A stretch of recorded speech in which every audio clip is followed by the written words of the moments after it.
اللہ کا پیغام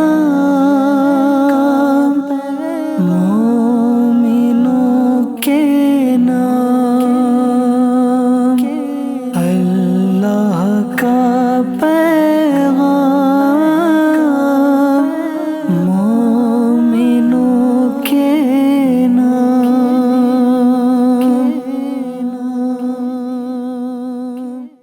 الحمدللہ رب العالمین والصلاة والسلام علی سید الانبیاء والمرسلین، اما بعد فاعوذ باللہ من الشیطان الرجیم، بسم اللہ الرحمن الرحیم۔ الصلاة والسلام علیک یا رسول اللہ، الصلاة والسلام علیک یا حبیب اللہ، الصلاة والسلام علیک یا نبی اللہ وعلی آلک واصحابک یا نور اللہ۔ FGN چینل کے ناظرین، ہم پھر سے حاضر ہو چکے ہیں اپنے اسی پروگرام کو لے کر، میری مراد اے ایمان والو۔ یہ وہی پروگرام ہے جس کے اندر ہم قرآن کریم کی ان آیت کریمہ کو شامل کرتے ہیں جس میں ہمیں یہ سننے کو ملتا ہے کیا، یا ایہا الذین آمنو۔ سبحان اللہ، ان آیت کریمہ کا ہم ترجمہ بھی بیان کرتے ہیں، تفسیر بھی بیان کرتے ہیں، اس سے ملنے والے مدنی پھول بھی ہم بیان کرتے ہیں، اور ساتھ ہی ساتھ احادیث کریمہ علماء کرام کے اقوال بھی بیان ہوتے ہیں۔ تو آئیے اپنے پروگرام کو آگے بڑھانے سے پہلے برکتاً درود پاک کی فضیلت کو شامل کرتے ہیں۔ ہمارے نبی، سچے نبی، آخری نبی محمد عربی صلی اللہ علیہ وسلم ارشاد فرماتے ہیں، تم جہاں کہیں بھی ہو مجھ پر درود پاک پڑھو، کیونکہ تمہارا درود پاک پڑھنا مجھ تک پہنچتا ہے۔ سبحان اللہ۔ سیدی اعلیٰ حضرت رحمۃ اللہ علیہ کا بڑا ہی شاندار شعر یاد آ رہا ہے، دور و نزدیک کے سننے والے وہ کان، کانے لعلِ کرامت پہ لاکھوں سلام۔ سبحان اللہ۔ اگر ہم یہاں پر بیٹھ کر نبی پاک صلی اللہ علیہ وسلم پہ درود پاک پڑھتے ہیں تو ہمارے نبی اس کو سماعت کرتے ہیں۔ اللہ پاک ہم سب کو خوب خوب درود پاک پڑھنے کی توفیق عطا فرمائے۔ صلو علی الحبیب صلی اللہ علی محمد صلی اللہ علیہ وسلم۔ تو آج کے ایپیسوڈ کا ہمارا موضوع ہے خیانت کی ممانعت۔ بہت ہی اہم ترین موضوع ہے۔ خیانت کیا ہے، اس کی ممانعت کیا بیان کی گئی ہیں، قرآن پاک میں ہماری کیا رہنمائی کی گئی ہے، نبی پاک صلی اللہ علیہ وسلم نے ہماری کیا رہنمائی کی ہے، خیانت سے کیا مراد ہے اور کیا معاشرے میں سمجھا جاتا ہے، ان تمام چیزوں پر ہم آج ڈسکس کریں گے۔ آپ سب سے میں گزارش کروں گا کہ ہمارے ساتھ شامل رہیے گا۔ سب سے پہلے اس کے متعلق جو قرآن کریم میں آیت نازل ہوئی ہے وہ آپ کے سامنے رکھنا چاہوں گا۔ پارہ 9 سورہ انفال کی آیت نمبر 27 اور 28۔ اللہ پاک قرآن پاک میں ارشاد فرماتا ہے، یا ایہا الذین آمنوا لا تخونوا اللہ والرسول وتخونوا اماناتکم وانتم تعلمون وَاعْلَمُوا أَنَّمَا أَمْوَالُكُمْ وَأَوْلَادُكُمْ فِتْنَةٌ وَأَنَّ اللَّهَ عِندَهُ أَجْرٌ عَظِيمٌ۔ ترجمہ: اے ایمان والو، اللہ اور رسول سے خیانت نہ کرو، اور نہ جان بوجھ کر اپنی امانتوں میں خیانت کرو، اور جان لو کہ تمہارے مال، تمہاری اولاد ایک امتحان ہے، اور یہ کہ اللہ کے پاس بڑا ثواب ہے۔ سبحان اللہ۔ یہ رہی آیت اور اس کا ترجمہ۔ اس سے ملنے والے مدنی پھول کیا ہے وہ آپ کے سامنے رکھوں گا انشاءاللہ۔ آئیے سب سے پہلے میں آپ کو ایک روایت سناتا ہوں۔ حضرت سیدنا عبداللہ ابن عباس رضی اللہ تعالیٰ عنہ فرماتے ہیں، فرائض چھوڑنا اللہ پاک سے خیانت کرنا ہے، اور سنت کو ترک کرنا رسول اللہ صلی اللہ علیہ وسلم سے خیانت کرنا ہے۔ اللہ اکبر۔ تھوڑی سی وضاحت میں یہاں کرنا چاہوں گا۔ اب آپ دیکھیں، ہم سوچتے ہیں نا کہ خیانت کرنا صرف یہی ہے کہ اگر ہمیں کوئی مال دے دے اور اس کو ہم بغیر کسی کمی کے، بغیر کسی نقصان کے واپس کر دیں تو یہ خیانت کرنا نہیں ہے۔ اگر اس کے برخلاف کرتے ہیں تو یہ خیانت کرنا ہے۔ بسا اوقات ہم یہ سوچ رہے ہوتے ہیں کہ خیانت کا مطلب یہ ہے کہ ہمیں کسی نے مال دیا اور ہم نے اس میں کمی بیشی کر دی، پھر اس کو واپس لٹایا، تو یہ خیانت کرنا ہے۔ یہ بھی خیانت ہے، جی ہاں۔ اس کے علاوہ یہ بھی خیانت ہے کہ اللہ پاک کا کوئی حکم نہ ماننا، کوئی فرض چھوڑ دینا، یہ اللہ پاک کی خیانت کرنا ہے، اور ساتھ ہی ساتھ کوئی سنت اگر کوئی ترک کرتا ہے تو یہ رسول پاک صلی اللہ علیہ وسلم کی خیانت کرنا ہے۔ اب آپ دیکھیں، آپ بات تو بہت ساری ہیں بیان کرنے کے لیے، میں انشاءاللہ آپ کے سامنے رکھوں گا بھی، پر دیکھیں آپ، نماز پڑھنا یہ فرض ہے۔ ہر مسلمان عاقل مرد عورت پر نماز 5 وقت کی پڑھنا یہ فرض ہے، ساتھ ہی ساتھ جو وطر ہیں 3 یہ بھی واجب ہے۔ اب دیکھیں آپ، ہم میں سے کتنے لوگ جو ہے اس فرض کو چھوڑ رہے ہوتے ہیں، ثم معاذ اللہ ہیں۔ بہت سارے لوگ ہیں جو بلا وجہ، کوئی عذر بھی نہیں ہے، کوئی تکلیف بھی نہیں ہے، کوئی سبب بھی نہیں ہے، اور نماز جیسے فرض کو ہم چھوڑ رہے ہوتے ہیں۔ صرف نماز کی ہی بات نہیں کر رہا ہوں میں، آگے اگر ہم چلیں تو رمضان کے وہ عظیم الشان روزے جو فرض کیے گئے ہیں ہم ان کو بھی چھوڑ رہے ہوتے ہیں۔ جی ہاں، روزے بھی چھوڑ رہے ہوتے ہیں، کس وجہ سے؟ کہ تھوڑی گرمی ہے، اس وجہ سے کہ پیاس لگے گی، یا اس وجہ سے مجھے بھوک لگے گی۔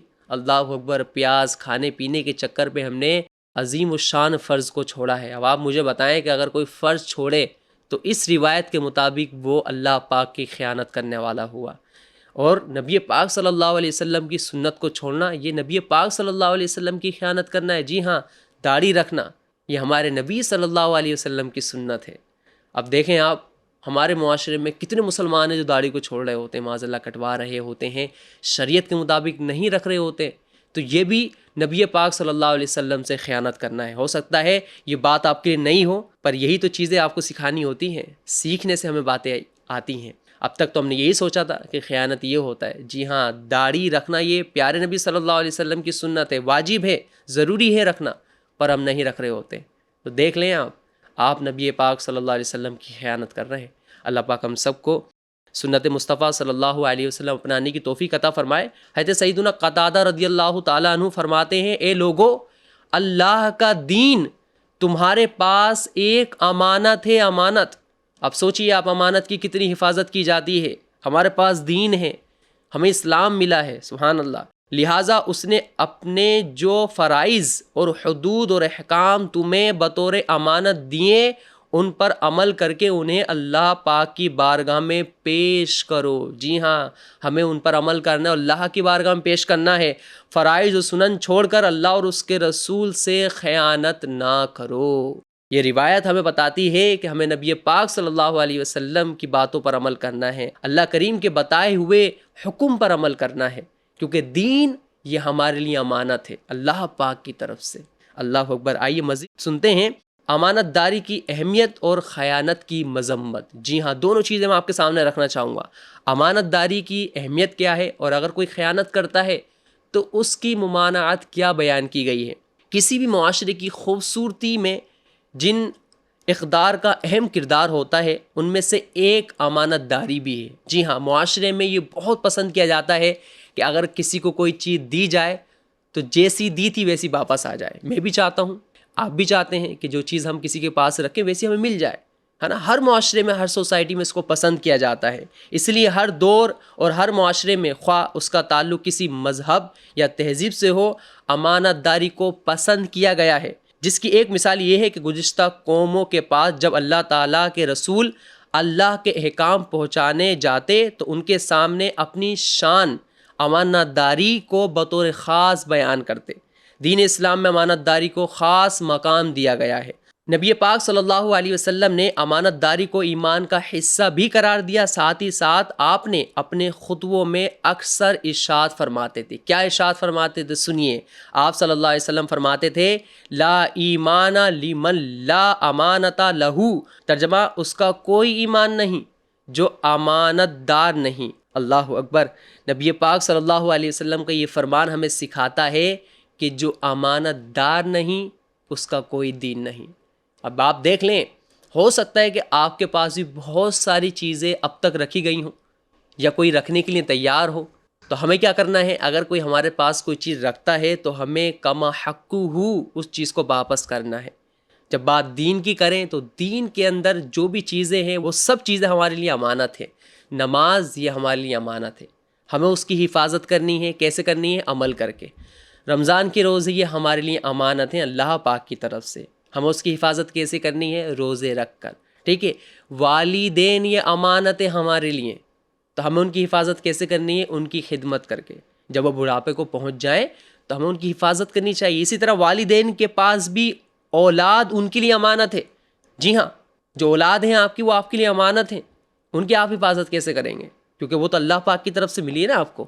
ان کی حفاظت کریں، ان کی اچھی تربیت کر کے، ان کو دین سکھا کر۔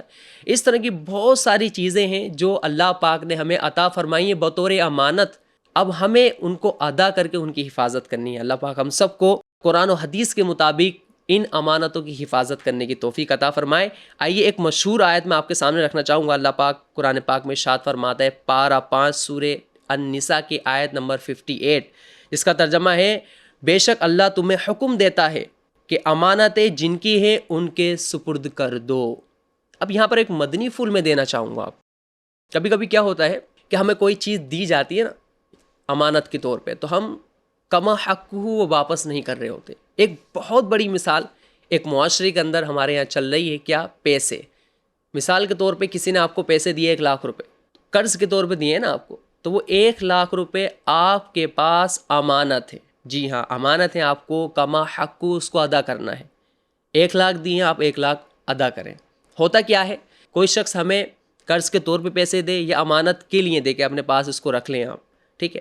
تو ہوتا کیا ہے، قرض والے معاملے کی اگر ہم بات کریں تو اللہ اکبر، اتنا زیادہ اس کو خراب کر دیا گیا ہے کہ اگر کوئی قرض دے دے تو سمجھ لیجئے کہ انہوں نے بہت بڑی غلطی کر دی ہے۔ جی ہاں، کوئی واپس کرنا ہی نہیں چاہتا ہے۔ جس نے قرض دیا ہے بیچارہ، وہ گھر پر آتا ہے، ہاتھوں کو جوڑتا ہے، ریکویسٹ کرتا ہے کہ میرا قرض مجھے واپس کر دیجئے۔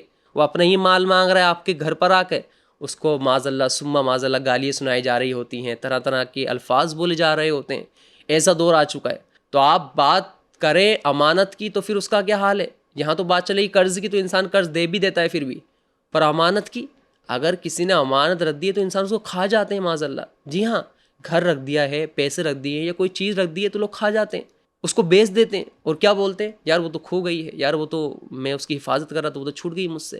اس طرح کی باتیں کر رہے ہوتے ہیں، بہانے کر رہے ہوتے ہیں، اور اس بیچارے کی وہ امانت ضائع کر دیتے ہیں۔ اللہ اکبر۔ جبکہ کیا بتایا گیا، جس کا ترجمہ ہے بے شک اللہ تمہیں حکم دیتا ہے، جی ہاں حکم دیتا ہے کہ امانتیں جن کی ہیں ان کے سپرد کر دو۔ تو ہمیں کیا کرنا ہے، اگر کوئی ہمیں امانت کے طور پہ کوئی چیز دے تو ہماری ذمہ داری بنتی ہے، ہم پر ضروری ہے، واجب ہے کہ ہم اس کی چیز واپس سپرد کر دیں۔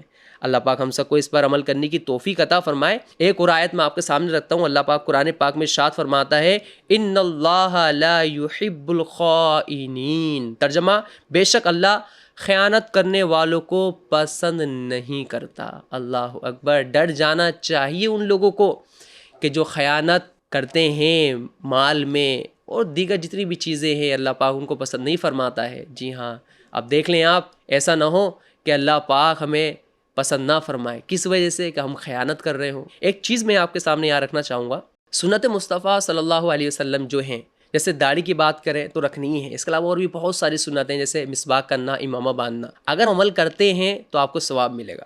اگر آپ کسی وجہ سے چھوڑ دیتے ہیں، آپ کو یاد نہیں رہا ہے، آپ کسی کام میں مصروف ہیں یا ویسے ہی چھوڑ دیا آپ نے، پر آپ معاذ اللہ اس پر مطلب کوئی کلام نہیں کر رہے ہیں یا اس کو برا نہیں جان رہے ہیں، تو اگر اسی طرح سے آپ نے کسی کام کی وجہ سے اس کو چھوڑا تو اس پہ کوئی حرج نہیں ہے۔ جی ہاں، میں آپ کے سامنے یہ بات کہنا چاہوں گا، یعنی مسواک جیسے کرنا سنت ہے اور آپ نے نہیں کیا، بس خیال نہیں رہا، آپ کو یاد نہیں رہا، تو اس پہ کوئی حرج نہیں ہے۔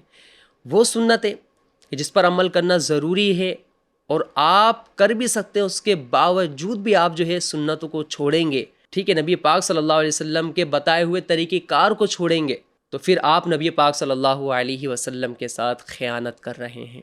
اللہ پاک ہم سب کو نبی پاک صلی اللہ علیہ وسلم کی باتوں پر عمل کرنے کی توفیق عطا فرمائے۔ اب میں آپ کے سامنے ایک اہم ترین بات رکھنے جا رہا ہوں۔ امانت جو لفظ ہے نا، جو لفظ سنتے ہیں امانت، یہ بہت وسیع ہے۔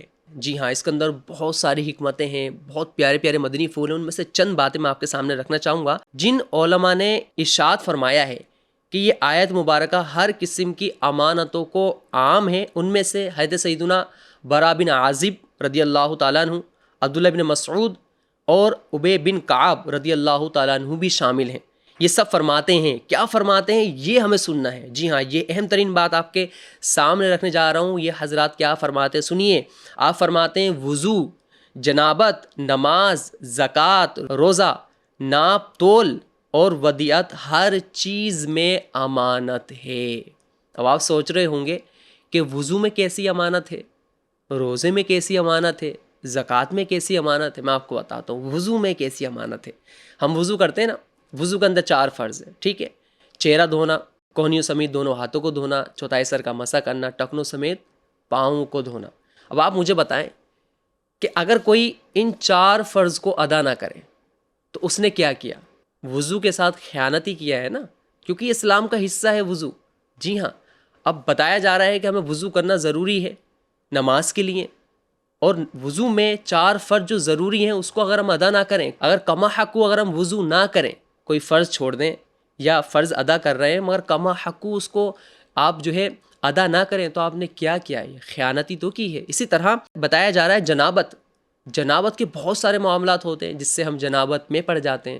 اور کچھ لوگ جو ہیں علم نہ ہونے کی وجہ سے وہ سمجھ رہے ہوتے ہیں کہ ہم نے جو ہے پاک کر لیا ہے۔ کما حقہ، جنابت سے پاک ہونا یہ ضروری ہے، اس کے لیے سیکھنا ہوگا آپ کو۔ کئی اسلائی میں ہمیں ایسے ملتے ہیں جو بتاتے ہیں کہ حضرت ہم نے ایسے ایسے وضو کیا، ایسے ایسے غسل کیا تو کیا ہم پاک ہو گئے؟ پتہ چلتا ہے کہ وہ بہت بڑی غلطی کر چکے ہیں، وہ پاکی ہی نہیں ہوئے تھے کیونکہ انہوں نے سیکھا ہی نہیں ہے۔ تو آپ مجھے بتائیں یہ خیانت کرنا نہیں ہے تو کیا ہے؟ بغیر سیکھے اگر آپ کسی فرض کو عطا کرتے ہیں، اگر اس میں کوئی کمی ہو جاتی ہے تو یہ خیانت کرنا ہی ہے، کیونکہ آپ پر اس فرض کو سیکھنا ضروری ہے۔ جی ہاں، سیکھ کر اگر ادا کریں گے تو کما حقہ آپ اس فرض کو ادا بھی کر سکتے ہیں اور اس بات سے آپ محفوظ بھی ہو سکتے ہیں۔ اللہ پاک ہم سب کو کما حقہ ان تمام فرائض کو ادا کرنے کی توفیق عطا فرمائے۔ آئیے آگے چلتے ہیں۔ حضرت سیدنا عبداللہ بن عباس رضی اللہ تعالیٰ عنہ فرماتے ہیں اللہ عز و جل نے تندرست یا فراغ دست کسی کو بھی امانت روک لینے کی رخصت نہیں دی ہے۔ جی ہاں، امانت روکنے کی اجازت نہیں ہے، چاہے وہ غریب ہو یا مالدار ہو۔ کسی نے کسی کو امانت دی ہے تو اس پہ ضروری ہے کہ کما حق کو اس کو لوٹا دے۔ ایسا نہیں کہ کوئی غریب ہے تو وہ سوچے کہ یار میں تو خود غریب ہوں تو یہ اس کی دی ہوئی امانت میں یوز کر لوں۔ نہیں، امانت ہوتی ہے، آپ کو لوٹانا ہوگا۔ بعد میں اگر آپ کو وہ صدقہ کرتا ہے تو وہ ایک الگ چیز ہے۔ آئیے آگے چلتے ہیں۔ عہد و منصب بھی امانت ہے۔ جی ہاں، عہد و منصب بھی امانت ہے۔ یہ موضوع ان کے لیے ہے، یہ بات ان کے لیے ہے جو کسی منصب پر ہیں، کوئی عہدہ رکھتے ہیں، کوئی ذمہ داری رکھتے ہیں، ان کے تعلق سے کیا ہے سنیے۔ اسی طرح امانت داری کا اطلاق انتظامی امور پر بھی ہوتا ہے، چنانچہ ہر عہدہ ایک امانت ہے، خواہ وہ چھوٹا ہو یا بڑا، لہٰذا ہر عہدے دار پر لازم ہے کہ وہ اسلامی احکام اور اصولوں کی روشنی میں اپنے عہد کی ذمہ داریوں کو پورا کرے۔ میں خاص طور پر والدین کو مخاطب کرنا چاہوں گا، کیونکہ ابھی سب کو تو میں مخاطب نہیں کر سکتا ہوں کیونکہ یہاں مطلقاً بیان کیا گیا ہے جو کسی منصب پر ہیں، کسی ذمہ داری کو اپنائے ہوئے ہیں۔ تو میں والدین سے یہاں پر چند باتیں عرض کرنا چاہوں گا۔ آپ والدین ہیں تو آپ بھی ایک عہدہ رکھتے ہیں والدین کا۔ جی ہاں، والدین کا منصب بہت بڑا ہے، آپ کے تحت بچے آتے ہیں۔ جی ہاں، اور خاص طور پہ جو شوہر ہیں ان کے تحت بیوی بھی آتی ہے۔ تو مجموعی طور پر اگر ہم بات کریں والدین سے تو بچوں کی ذمہ داری آپ پر ہے۔ جی ہاں، اگر آپ مسلمان ہیں، مومن ہیں تو آپ پر ضروری ہے کہ آپ اپنے بچوں کی دین اسلام کے مطابق تربیت کریں، ان کو دین سکھائیں، نبی پاک صلی اللہ علیہ وسلم کے فرامین سنائیں، سلف صالحین کی سیرت کو سنائیں، دین ہمارا کیا چاہتا ہے ان کی آپ تربیت کریں۔ اگر آپ بچوں کی دین اسلام کے مطابق تربیت نہیں کریں گے اور اگر انہوں نے کوئی غلط راستہ چنا یا کوئی غلط کام کیا تو اس کے ذمہ دار آپ ٹھہریں گے۔ جی ہاں، آپ ٹھہریں گے اور آپ نے اس امانت میں خیانت کی ہے، کیونکہ اگر کوئی شخص کوئی عہدہ رکھتا ہے تو اس پر ضروری ہے کہ وہ اپنے عہدے کی ہر ذمہ داری کو کما حقہ پورا کرے۔ جی ہاں، کما حقہ اس عہدے کی ذمہ داری کو پورا کرنا ضروری ہے۔ جہاں تک بیان کیا جاتا ہے کہ اگر کوئی کسی عہدے کے مطابق اپنی ذمہ داری کو پورا نہیں کر رہا ہے تو اس کو معزول کر دیا جائے۔ جی ہاں، اس سے ذمہ داری کو لے لیا جائے۔ اس کے علاوہ بہت سارے لوگ ہیں کہ جو ذمہ داری کو رکھتے ہیں، امام صاحبان ہوتے ہیں، دیگر اور بھی بہت سارے کمیٹی کے ممبر ہوا کرتے ہیں کہ جن کے پاس کوئی ذمہ داری ہوتی ہے۔ تو آپ سب سے میں ریکویسٹ کروں گا جو آپ کے تحت آتے ہیں ان سب کی حفاظت کرنا، ان کی تربیت کرنا، ان کے حقوق کو مکمل کرنا، یہ آپ کی ذمہ داری بنتی ہے۔ اللہ پاک ہم سب کو اپنی ذمہ داریوں کو پراپر ادا کرنے کی توفیق عطا فرمائے۔ آئیے چند وہ باتیں میں آپ کے سامنے رکھنا چاہوں گا جن کا معلوم ہونا ہر ایک انسان کو ضروری ہے۔ جی پہلے میں ہیڈنگ آپ کے سامنے رکھتا ہوں۔ خیانت سے مراد عہدے کی ذمہ داریوں کو پورا کرنا ہے، جس کی کئی صورتیں ہو سکتی ہیں۔ کون سی وہ صورتیں ہیں وہ آپ نے مجھے یاد رکھنی ہے۔ سنیے، نمبر 1، ان کے حقوق پورے طور پر ادا نہ کیے۔ جو آپ کے ماتحت ہیں ان کے آپ نے حقوق ہی ادا نہ کیے تو یہ بھی خیانت کرنے کی ایک صورت ہے۔ مزید آگے چلتے ہیں۔ عوام کا جو کام ان کے ذمے تھا اسے نہیں کیا۔ عوام کے جو کام آپ کے ذمے ہیں، پبلک کے جو کام آپ کے ذمے ہیں، اگر آپ نے اس کو نہیں کیا ہے تو گویا کہ آپ نے ان کے ساتھ خیانت کی ہے۔ جتنا وقت حکومت کی طرف سے عوام کے لیے متعین تھا، اگر اس میں کوئی کمی کی تو آپ نے خیانت کی۔ جیسے کسی کا جاب ٹائم ہوتا ہے 8 گھنٹے 10 گھنٹے 4 گھنٹے، تو آپ پہ ضروری ہے کہ اگر آپ 8 گھنٹے کا اجیر ہیں تو آپ 8 گھنٹے کما حقہ کام کریں گے. جی ہاں، آپ پہ لازم ہے، شریعت آپ پر یہ لازم کرتی ہے کہ اگر آپ 8 گھنٹے کے 4 گھنٹے کا اجیر ہیں تو آپ کما حقہ اپنی ذمہ داری کو پورا کریں، کیونکہ آپ کے پاس منصب ہے نا، آپ کے پاس ذمہ داری ہے. آگے چلتے ہیں. متعلقہ شعبے کے اشیاء و اموال جو در حقیقت عوام کا سرمایہ ہے بیکار اور بے ضرورت کاموں میں استعمال کرنے کی اجازت نہیں ہے. اب جب کوئی عہدہ آتا ہے نا، کوئی منصب، تو بہت ساری چیزیں عوام کی ہمارے پاس ہوتی ہے، تو ہم کیا کرتے ہیں، اس کا مس یوز کر رہے ہوتے ہیں، ان کو وہاں یوز کرتے ہیں کہ جہاں اس کا کام ہی نہیں ہے. تو یاد رکھیے گا، اگر آپ کوئی عہدہ رکھتے ہیں اور اگر آپ کو کوئی چیز دی گئی ہے عوام کی حفاظت کے لیے، تو آپ وہیں اس کا استعمال کریں گے، پرسنل استعمال کرنے کی اجازت نہیں ہوتی ہے. جیسے اگزامپل میں آپ کے سامنے رکھتا ہوں، نماز پڑھاتے ہیں تو جب اذان ہوتی ہے تو مائک ہوتا ہے، تو یہ مائک جو ہے اذان کے لیے ہے، مسجد کے لیے ہے نا. اب کوئی شخص یہ سوچے کمیٹی والے کہ یار چلو مائک تو ہم نے چندہ کر کے لیا، اپنے گھر لے کے جائیں اس کو، اس کی اجازت نہیں ہے. مائک مسجد کے لیے ہے تو مسجد کے لیے ہی استعمال ہوگا. آپ اس سے بہت ساری چیزوں پر قیاس کر سکتے ہیں. اسی طرح اپنی مقرر شدہ جو تنخواہ ہے یا ساتھ میں جو مراعات یعنی الاؤنس جو لگتا ہے اس سے زیادہ نہ لیا جائے. بہت سے لوگ جھوٹ بیانی کر کے جو ہے الاؤنس کو لے رہے ہوتے ہیں، اس کی بھی اجازت نہیں ہے. اگر آپ 25,000 50,000 50 لاکھ جتنے کی بھی آپ اجیر ہیں، جتنی آپ کی سیلری بنتی ہے اسی کے مطابق آپ اپنی سیلری کو وصول کریں. اس سے زیادہ اگر آپ لیں گے جھوٹ بول کر تو آپ گناہ گار ہوں گے. اسی طرح سے دیکھا جائے تو بہت ساری صورتیں بنتی ہیں خیانت کرنے کی. ہمیں کیا کرنا ہے، ہمیں ان تمام چیزوں کو سامنے رکھ کر ان تمام چیزوں سے بچنا ہے. کبھی کبھی کیا ہوتا ہے کہ ہم چیزوں کو تھوڑا سا نارمل لے رہے ہوتے ہیں کہ یار چلو دیکھا جائے گا، دنیا تو کر رہی ہے، دنیا تو بہت کچھ کر رہی ہے، تو کیا آپ بھی کریں گے؟ ہمیں یہ دیکھنا ہے کہ دنیا قرآن پاک پڑھ رہی نہیں پڑھ رہی ہے، دنیا نماز پڑھ رہی ہے نہیں پڑھ رہی ہے. جی ہاں، دنیا بھی نماز پڑھ رہی ہے. دنیا میں ایسے بھی لوگ ہیں جو نماز پڑھتے ہیں، قرآن پاک کی تلاوت کرتے ہیں، ہمیں ان کی طرف دیکھنا ہے. ہمیں ان کی طرف نہیں دیکھنا ہے جو خیانت کرتے ہیں معاذ اللہ، جو اللہ و رسول کے فرامین کو چھوڑتے ہیں، جو نمازوں کو چھوڑ رہے ہوتے ہیں. ہمیں ان کو فالو نہیں کرنا ہے، نہ ہمیں ان کی طرف جانا ہے. ہمیں کن کی طرف جانا ہے، ہمیں کن کو دیکھنا ہے؟ جو اللہ والے ہیں، جو اللہ کی اطاعت کرتے ہیں، نبی پاک صلی اللہ علیہ وسلم کی اطاعت کرتے ہیں. تو یہ بہانہ سراسر غلط ہے کہ ہم جو ہے نا ان لوگوں کو دیکھ رہے ہوتے ہیں جو غلط کام کر رہے ہوتے ہیں اور ان کو دلیل بناتے ہیں، اور وہ بھی تو کر رہے ہیں. گناہ گاروں کو دلیل نہیں بنایا جاتا ہے اور غلط کاموں کو کبھی دلیل نہیں بنایا جاتا ہے. اچھے کاموں کو اور اچھے لوگوں کو دلیل بنایا جاتا ہے، اچھے کاموں پہ چلا جاتا ہے. میں آپ سب کے لیے دعا کروں گا اللہ پاک ہم سب کو اپنے عہدے کی جو ذمہ داریاں ہیں اس کو ادا کرنے کی توفیق عطا فرمائے. کوئی چیز اگر ہمیں امانت کے طور پر رکھی جائے تو کما حقہ اس کو لوٹانے کی بھی توفیق عطا فرمائے. جزاک اللہ خیرہ. امید کرتا ہوں کہ آپ نے آج کے اس ایپیسوڈ میں بہت ساری باتیں سنی ہوں گی. میں آپ سے یہ ریکویسٹ کروں گا آخر میں کہ آپ ان سب کو یاد کر لیجئے گا اور اس پر عمل بھی کیجیے گا. بس اوقات ہم چیزوں کو یاد کر لیتے ہیں پر اس پر عمل نہیں کرتے. عمل نہ کرنے کی وجہ سے ہم چیزوں کو بھول جاتے ہیں. یاد کرنے کا ایک بہترین ذریعہ میں آپ سب کو آج بتانا چاہوں گا. اگر کوئی چیز آپ یاد کرنا چاہتے ہیں نا تو اس پر آپ عمل کریں، اس کو آپ ریپیٹ کریں، لوگوں کو بتائیں، تو پھر کیا ہوگا، وہ آپ کے یاد ہو جائیں گے. اللہ کریم آپ سب کو دونوں جہان کی برکت نصیب فرمائے. جزاک اللہ خیرہ. ملیں گے انشاءاللہ الکریم ایک نیو موضوع کے ساتھ. صلو علی الحبیب صلی اللہ علی محمد صلی اللہ علیہ وسلم. اللہ کا